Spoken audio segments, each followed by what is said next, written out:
In the pantheon of Greek mythology, Ares stands as the formidable god of war, embodying the brutal and chaotic aspects of conflict. Feared and revered, his name conjures images of fierce battles and unrelenting aggression. Yet, even the mightiest of gods have their moments of vulnerability. Today, we delve into the lesser-known tales of Ares, where his strength falters and his weaknesses are laid bare. Before we dive into them, don't forget to hit that like button and subscribe to our channel for more captivating tales. Thank you so much for your likes and subscriptions. Your support helps us bring these myths and legends to life. Make sure to check out our other videos where we unravel the mysteries and adventures of the gods and heroes around the world. The Trojan War, one of the most legendary conflicts in Greek mythology, pitted the mighty Greeks against the fortified city of Troy. This epic struggle, immortalized by Homer in the Iliad, involved not only mortal heroes, but also the gods themselves, who took sides and influenced the course of the war. Ares, embodying the brutal and chaotic nature of war, sided with the Trojans, while Athena, representing strategic warfare and intellect, supported the Greeks. Ares' allegiance to the Trojans was marked by his sheer aggression and desire for bloodshed. He thrived in the chaos of battle, driving the Trojan warriors to fight with reckless abandon. However, his approach lacked the strategic depth that Athena brought to the Greek side. During the war, Ares and Athena clashed directly. In one notable encounter, Athena, ever the strategist, used her wisdom to subdue Ares. With a well-aimed throw, she struck him with a large stone, knocking him out and sending him fleeing from the battlefield. But Ares' humiliation did not end there. The Greek hero Diomedes, emboldened by Athena's guidance, dared to confront Ares himself. In a fierce confrontation, Diomedes hurled his spear at Ares, with Athena guiding the weapon to its mark. The spear struck Ares, causing him immense pain and forcing him to withdraw. Despite his godly prowess, he could not withstand the combined might of mortal courage and divine strategy. The defeat and injury of Ares had a significant impact on the morale of the Trojan forces. Without the ferocity of their war god, the Trojans found themselves increasingly on the defensive.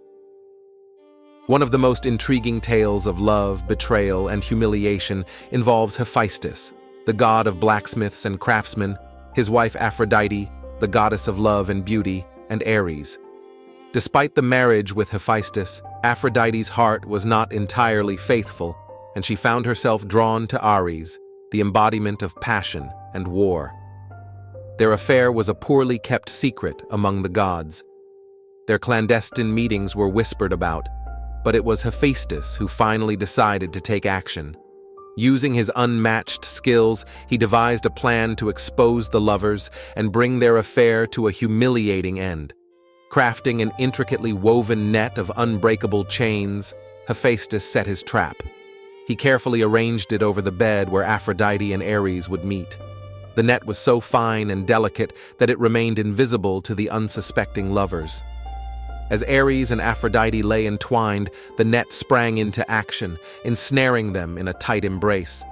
Hephaestus summoned the other gods to witness the scene. One by one they arrived, their reactions ranging from shock to amusement. The mighty Ares, known for his strength and ferocity on the battlefield, lay helpless and humiliated beside Aphrodite. This public shaming was a severe blow to Ares' pride. For Aphrodite, it was equally mortifying, but it was Ares whose reputation suffered the most. Ares' overconfidence and ferocity would lead to a moment of utter humiliation at the hands of two ambitious giants. Otis and Ephialtes, sons of Poseidon, were no ordinary mortals. These giants were gifted with extraordinary strength and growth, becoming massive in stature and bold in their ambitions. They dared to challenge the gods themselves, seeking to overthrow the Olympians and claim their place. As part of their scheme, they captured the mighty Ares. Using their immense strength and cunning, they managed to bind him with unbreakable chains and imprison him in a bronze jar. Imagine the humiliation for Ares, the god of war, to be captured and confined in such a manner. His pride was shattered, and his cries for help went unheard for over a year.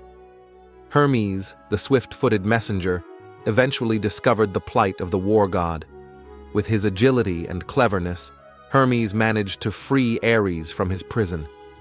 Emerging from the jar, Ares was a shadow of his former self. The experience had left him disheveled and weakened, his pride deeply wounded. Heracles, the greatest of Greek heroes, was tasked by King Eurystheus to complete 12 seemingly impossible labors as penance for his past actions.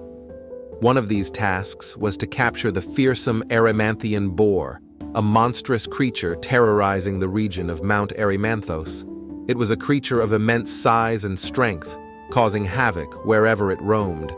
Ares, the god of war, harbored a deep resentment towards Heracles. Known for his brutal and chaotic nature, Ares saw Heracles' growing fame and heroism as a threat to his own influence and power. Determined to undermine the hero, Ares decided to interfere with the labor. As Heracles pursued the boar through the treacherous snowy terrain of Mount Erymanthos, Ares attempted to hinder his progress. He subtly manipulated the environment, creating obstacles and challenges to thwart Heracles' efforts. Despite Ares' attempts to sabotage him, Heracles cornered the boar, capturing it alive with sheer determination and skill. Ares was left angered by his failure to thwart the hero. His underhanded tactics and jealousy only served to tarnish his reputation further. This incident put Ares in a bad light, highlighting his pettiness and inability to match Heracles' power. Another story begins with Apollo, the god of prophecy and light, who had been deeply angered by the violent actions of Cycnus, the son of Ares.